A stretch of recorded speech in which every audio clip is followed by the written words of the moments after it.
Most people do not listen with the intent to understand, they listen with the intent to reply. That is a quote from famed author and motivational speaker, Stephen Covey. I know I agree with that statement, and I'm sure many of you listening do as well.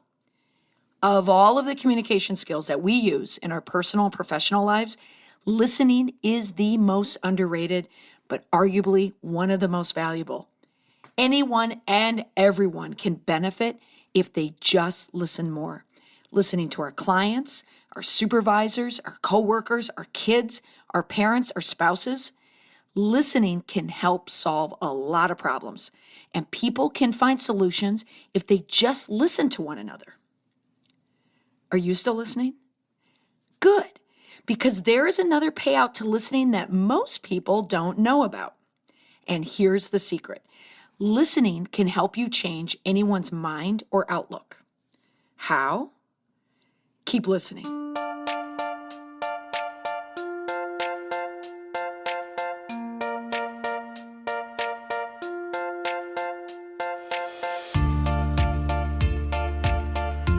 The reason why I selected this listening episode as one of my first episodes in the podcast is because I think the lack of it causes a lot of problems in our relationships.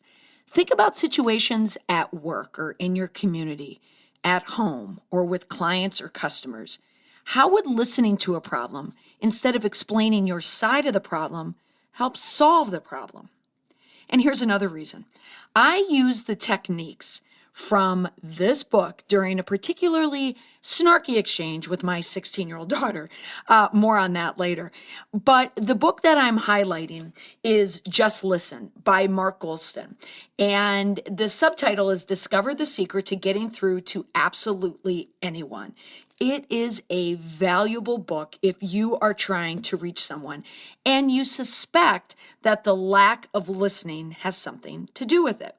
Now, on this solo podcast, I want to talk about this book because listening resonates in so many different areas. There are people that you want to reach, but you can't reach them for whatever reason. Goulston suggests that we look at the relationships as a hostage situation. Yes, you heard that right, a hostage situation. And if you're a parent of a teenager, you know exactly what I mean. And here's the reason why. Because you are trapped by another person's resistance or fear or anger, hostility, stubbornness. Whatever it is, you're stuck. And the way to get unstuck is to listen. That's where the listening triggers come in. I'm going to summarize the methods that he outlines in the book to get people to move from a no to a yes. So the person is the hostage and they do not want to speak with you. But you, the negotiator, your job is to keep them talking. And that's what this episode is going to be about. As I said in the beginning, most of us don't listen very well. And if we do manage to listen, we are often just waiting until the other person finishes so that we can say what is on our mind. And that's not really listening. Now, Goulston, he's a former UCLA psychology professor, a former trainer for the FBI and police hostage negotiator. So he really is an expert in human behavior and how to get into somebody's head. What I want to focus on today are his 9 core rules for getting through to anyone. And some of these techniques can help you get buy-in from the person you're communicating with. Because if you can't get buy-in, you can't sell anything. You can't persuade them of anything. You get stuck. So parents, coworkers, colleagues, salespeople, consultants, entrepreneurs, parents of snarky teenagers, if you just listen to this podcast, I promise you, you are going to walk away with actionable steps that will get people to listen to you. At the open of one of his chapters, he uses the term hot sinking to help in the efforts of communication. And it made me laugh because hot sinking is such an antiquated term. You only think of hot sinking when you think of a Trio or a Palm Pilot. So if you're a Gen Xer or above, you certainly have heard that term before, and you probably haven't heard it in years. But his term for hot sink is hot sinking with other people. Like, how can we connect with them so we're both reading and transmitting the same information? So he illustrates these 9 core rules for getting through to anyone. Rule number 1 of the 9 core rules for getting through to anyone is the move yourself from oh fudge to okay. Now, you know what I mean when I say oh fudge, so think back to the movie A Christmas Story. So, oh fudge to okay. That's releasing the stress in your life, that oh fudge moment, and accepting things for how they are. Now, if you start with oh fudge, that is a disaster. Okay, that's the reaction phase. Like, oh, this is a mess. I don't know what to do. The next stage is oh my gosh, or oh my gosh, this is such a mess. To oh geez, I think I can fix this. And in Minnesota, we would say, oh geez, oh yeah, I know I can fix this. Next is, oh well, what's the worst thing that could happen? To okay, I'm ready to fix this. There is a power in starting at the oh fudge and bringing it to the okay because it's going to drive you towards a resolution. And here's something that's interesting. If you say it out loud, it's going to help you get from oh fudge to okay a lot quicker than if you just think it. So if you're in your car or you're alone, you can yell your oh fudge as loud as you want because it's telling your brain that you're going to start working towards a solution. You get through to yourself first by just getting your emotions out, oh fudge, to under control. This helps you and prevents you from being your own worst enemy, okay?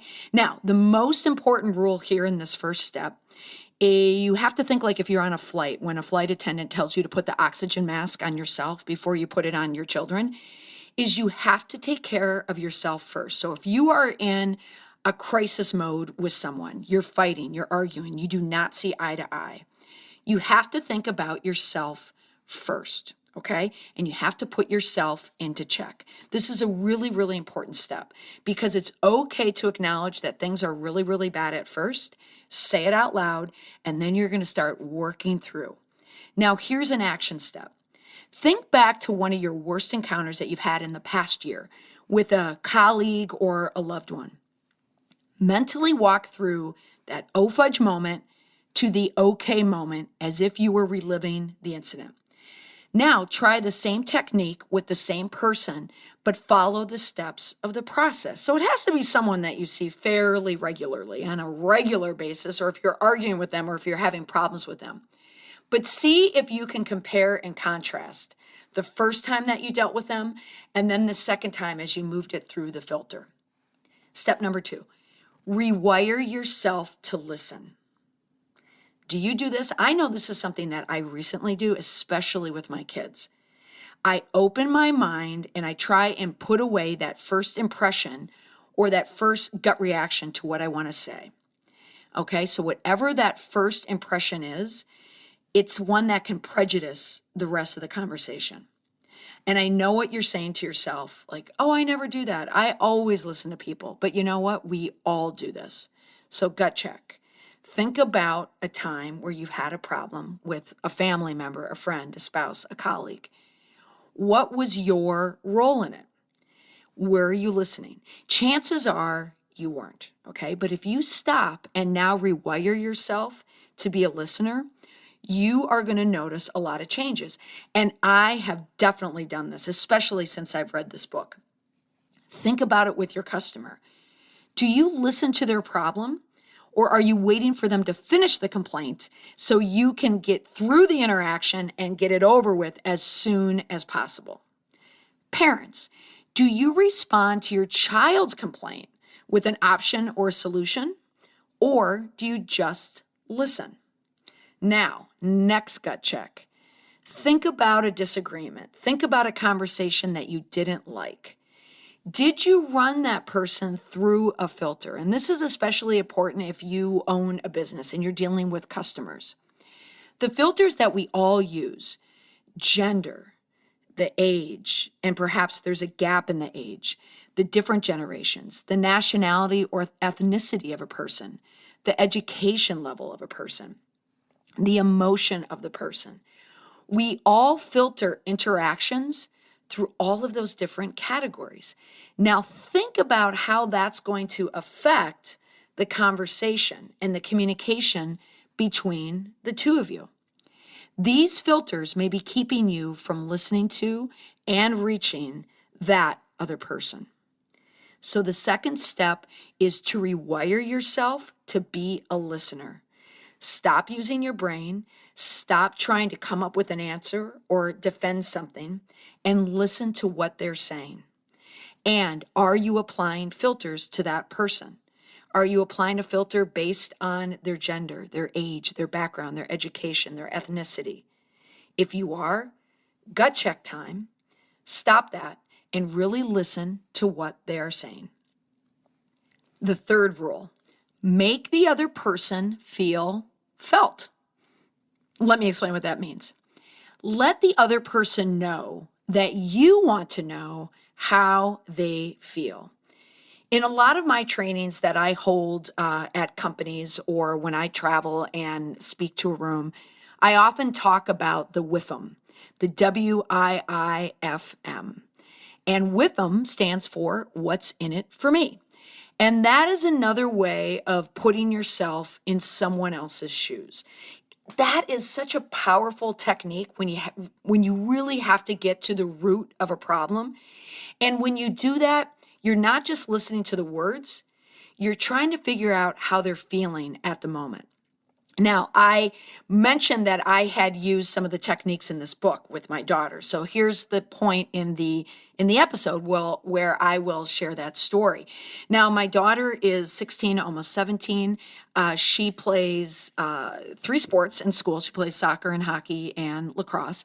And during her soccer and hockey season, she was injured and she had stress fractures in her legs, which would make sense because I just said that she plays soccer and hockey at the same time in the fall. But she had these injuries and she was incredibly frustrated. And I knew that she was frustrated. But many parents see this type of frustration present itself as moody, snarky, just ambivalent behavior towards the parents. It's never fun. But we were in a doctor's office, the orthopedic surgeon's office, and she was in a mood, hashtag a mood. And she was annoyed, I was annoyed, and she just sat there on her phone, and I was trying to talk to her about what was happening, and she just did not want to hear me, and she did not want to talk. Now, I knew that some of that stress that she had was she's in the process of trying to figure out which school that she wants to go to. Recruiting is starting to come up, and she needs to reach out to coaches, and she's injured, and it's causing a lot of stress. And I understood this, but she was still throwing every objection that she possibly could my way. And what I wanted to do as a parent was just walk out the door. I was so annoyed at that point, but I knew I couldn't, and I knew what she was dealing with. I just couldn't pinpoint it why.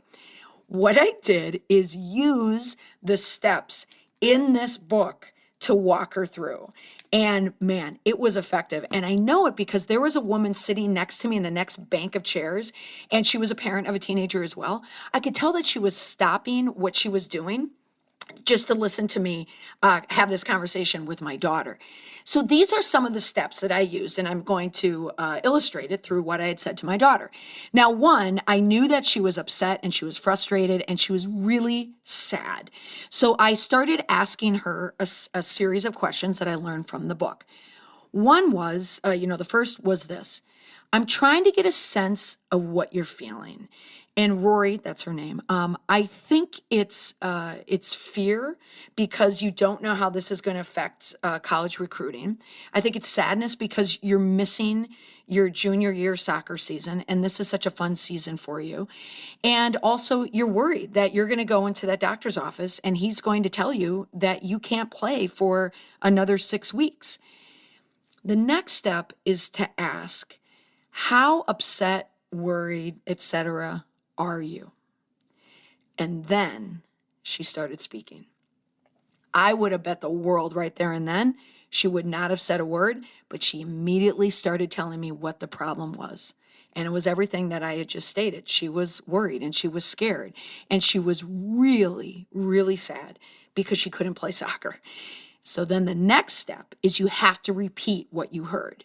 So I said, okay, so I hear what you're saying, Rory. But it really sounds like the reason is because you're so sad that you missed that camaraderie with your friends and you had a chance to have an amazing soccer season and you lost out on it. And she said yes. Now, the next step is this. You say, what part can I play in helping you make this better? Now, note the language. I didn't say, how can I help? Because I think that's a term, that's a trigger term, especially for kids and teenagers, because all moms say it. How can I help? What can I do? And when they hear that, they immediately turn you out. But telling them what part can I play, it means that you're in it with them and you're both, equal in working towards the same goal. So the script isn't in stone, but it does work because that woman, she stopped what she was doing, I could tell, so she could listen word for word. And it worked. So that is a great action step if you want to try it. Now, the next rule, be more interested than interesting. When you are interesting, you spend too much time talking and not enough time asking questions to learn more about the other person. Now, this is a golden rule, and I did talk about it in episode 4 when I talked about how to carry on a good conversation or how to be a good conversationalist. People will become more intrigued by you and with you if you are more interested in them. Now, you cannot fake sincerity. It is real. If you ask questions that elicit feeling answers, you will start a conversation and you will be able to hear what is troubling the other person. Here's an example. If you were to ask a fellow entrepreneur at an event, what is the best part of your business? You are going to get an answer such as, I love to help people do X, Y, and Z. Or I've always been drawn to numbers and math. Whatever it is, you're going to get more of a conversation. You're not going to get the yes and the no. Now, you don't want to think of the conversation like a tennis match, like you're just going to volley comments back and forth and back and forth. You want to create a pattern where you are asking a question, but again, that you're getting a real response. And when the other person knows that you're listening, and you're listening in the follow-up question, you are going to get more information. So here's an action step for this one. Identify the dullest person that you know and make it your mission to discover something fascinating about them. Now, don't ask them, why are you so dull? That's not a good answer. Draw it out of them by asking them a question that you think they would find interesting and see how it works. Now, the next rule is one that you already know works. People want to feel valuable, so make people feel valuable. People need to know that they matter. So this is different than making them feel interested or interesting, like I mentioned in the previous rule. Making someone feel that they are an important cog in the machine is going to help you get to the bottom of a problem. And it's also a golden moment to get people to do something for you. If you need them to change or do something, tell them how valuable they are to your system or the process or your life. And then tack on the ask and tie it into a value statement. For example, if a client is complaining to you about X, Y, and Z and they want you to fix it, find the value piece of the puzzle that they have to contribute to solve the problem. Or if there's a problem person at work who is always complaining, we've all had that person. What you can say to them is this: what you are saying is so important that I'd like you to take responsibility for coming up with a solution. So when you have an idea, tell me what it is and we can go over it together. I really appreciate your help. Boom, that's going to work and you are going to be able to solve the problem. Next rule is helping people exhale emotionally and mentally. All right. You don't want to add to it. And this is where silence truly helps. Everyone likes a good vent session from time to time. And if necessary, allow someone else to vent to you when they can, when you have the time to do it. Because it is true. Some people just want to vent and get things off their chest. And when you get something off your chest, you're freeing up space in your mind. A term that I always use is renting space in your head. If you vent it out, it's not going to be there anymore. When you're speaking with someone else, you can move them away from distress by telling them to literally exhale. That will help them to exhale figuratively. It also helps build a bridge for you to communicate across it. When you tell someone that you're there to listen to them and really listen to the vent, you're going to see the anger and the stress diffuse right before your eyes. All right. Now, don't take issue with what they're saying. Don't defend yourself if it's coming at you or explain the situation. Just let them vent. Now, here's the trick. Once they vented and once they're finished venting and you see the physical stress release their body, ask them, tell me more. Ask them to go back to the vent. Why do you want to do this? It disarms them. It shows them that you're listening. And when you don't take issue with anything that they say, it lets go of all the stress. But if you come back and ask for more and they have nothing, it's done. You're finished. So there's your action step. Now, another step that you can try is try it with a teenager. You can try it with your own teenager or another teenager. Maybe you have a niece or a nephew, or you're a teacher or a guidance counselor. Here are the steps that you can use with them. 1, ask them what is the most frustrated they have ever felt about school or their mom or their dad or you. And then ask them, well, how bad is it for you? It's like, tell me what it's like at its worst. What did it make you want to do? Tell me. Let them tell you. Now ask, what did you do? And let them tell you some more. The trick is to keep them talking. And when they're finished with the story and you see them decompress and you know that they're calm, you simply say, I'm sorry. And you mean it. That is the act of exhaling. The next rule is checking your dissonance at the door. Now, this rule is about how we perceive others and how we perceive ourselves, and how there is sometimes a disconnect in how we see ourselves and other people. For example, you might think you're a shrewd person. Another person may think that you're sly. You may think that you're confident. Another person might think that you're arrogant. You are as funny as all get out. Another person might find you inappropriate. You could be super energetic. The other person might think that you are incredibly hyper. You see yourself as strong. Someone else may see you as rigid. You may be quiet and reserved and shy. Someone else may see that as rude and dismissive. If you think that you're a sensitive person, another person may think you're needy. So here's a question for you. How do people see you?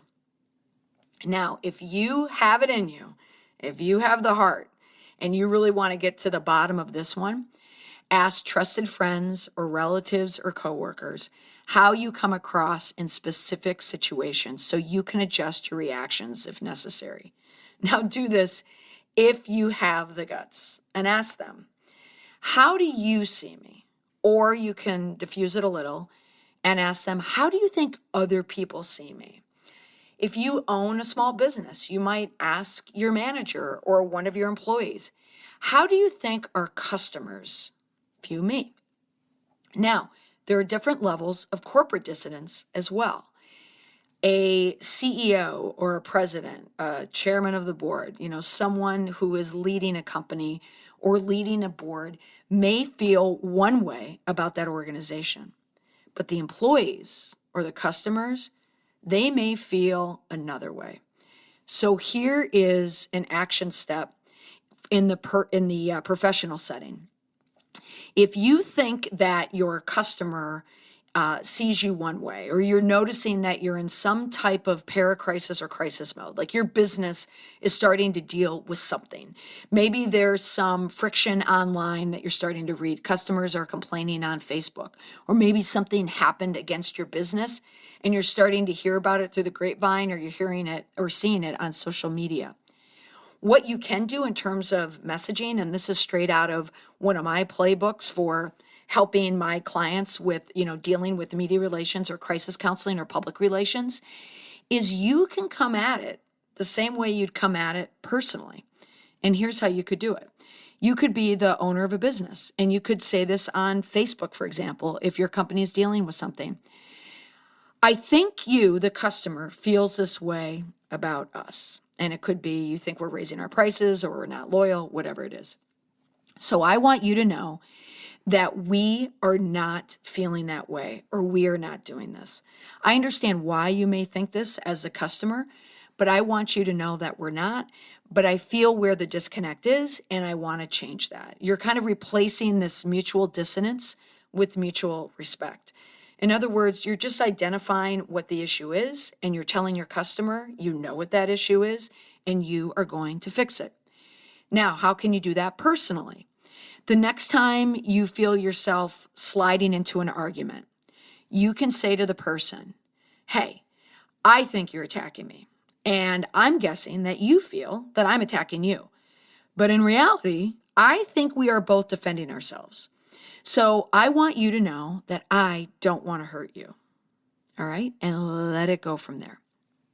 That's your next step to listening and getting to the bottom of a problem that will help you get through to anyone.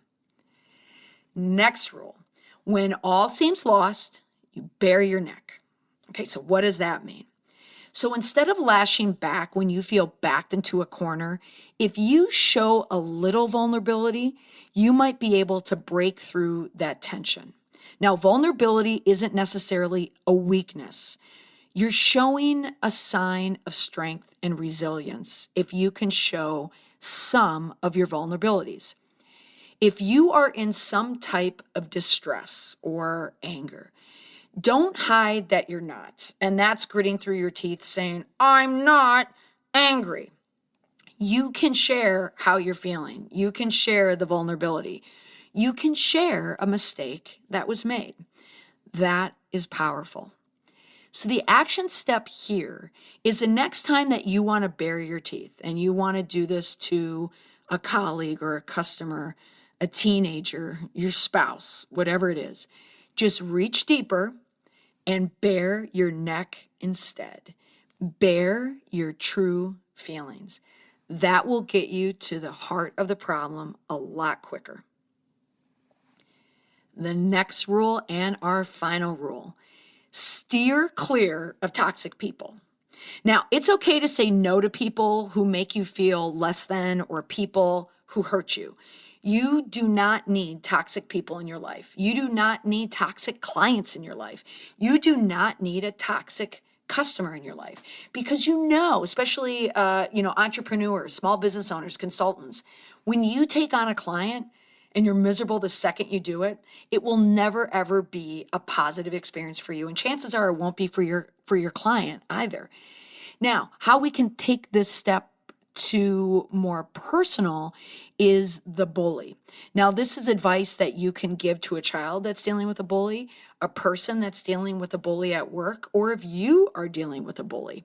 Now, bullies are bullies because the person they're bullying, they consider to be easy prey. Now, think about that in a work sense. Think about that in a relationship sense. Are you being bullied? If you are, it's because you're an easy mark and you want to change that. And here's how you can do that. The first thing you can do is you make eye contact. Strong people make eye contact. Weak people look away. You look your bully in the eye, you act polite, but here's the trick. You act a little bored, like your mind is elsewhere. And then you let your body language transmit the same message. So picture this. I know this is a podcast and you can't see me, but someone is coming at you. You can cock your head to the side and put your eyes in the air like you're thinking something else, and then kind of come back to that conversation. Excuse me, could you repeat what you just said? Talk about deflating a situation and diffusing a situation. It's really, really effective. And I have to admit, now I use this in a business setting. Now, it wasn't someone that was particularly bullying me, but it was someone that was having a really, really bad day, and they were dealing with something else within their business that had nothing to do with me, but I knew as it was rolling downhill, it was hitting me. And I did a little spin off of this same tactic. I didn't take it personally. I didn't go into a silent mode. I didn't become defensive. I became slightly disinterested in their problem, because here's something that I live by, and anyone that knows me well knows this. I say this all the time. Don't let your emergency be my emergency. Okay, that's what I'm thinking to clients. Like, if they're having a problem and it's because of something that they did wrong, but they don't want to admit it, and they're putting it on me, that's making their emergency my emergency. And as someone that worked for FEMA for a number of years, I know emergency management. If they admit from the get-go, I'm in an emergency and I need help, then I'll be the first person to do that. But if somehow I'm the blame of it, or they're taking it out on me, I'm not going to stand for that. So this is just another spin on that quote unquote bully tactic. And it does work. So it works for the true bully in life. So if you want to share this piece with your kids, it would be helpful. And, but it also helps to the adult, it helps you react to an adult bully in your life, but it also helps you react to the bully situation that you're in, where someone is trying to be a little more powerful than they need to be. Okay, so those are the 9 rules to help you get through to absolutely anyone. Now, if you noticed, I didn't use the word listen a lot, because it's easy to tell someone, just listen. But listening is just a word if you don't know how to use it. All of these rules, these 9 rules that I gave you, are rules to help you appear that you are listening more to the other person. But there are also rules that help you listen more to the person and the situation that you're in. And what you could also tell, it's a way to diffuse the situation that you're in, because that's how you can listen. You're cutting through all the tension. You're cutting through the muck and the mire of the problem. I hope you were able to learn a lesson or two, or some of the action steps that you can use in your messaging and any of the work that you're doing with clients or with customers, or any of the conversations that you're having at home. Now, not every strategy will work in every situation. You have to play around with them, but test them out and see which feel best for you. We can all benefit from spending a bit more time listening and a bit more time thinking about how we're going to respond or react to someone we don't agree with. Now, I want to hear if you use any of these strategies. Now, if you were listening, I told you I use strategies pulled directly from this book, and they worked. So before I let you go, the book again is called Just Listen by Mark Golston. Discover the secret to getting through to absolutely anyone. It's great for parents. It's great for partners. It's great for business people, anyone that needs to get through an unstuck situation. And before I let you go, I want to thank you for listening to today's episode. And if you want to hear more, I encourage you to subscribe on Apple Podcasts or wherever you listen to your podcasts. Thanks for listening. Until next time.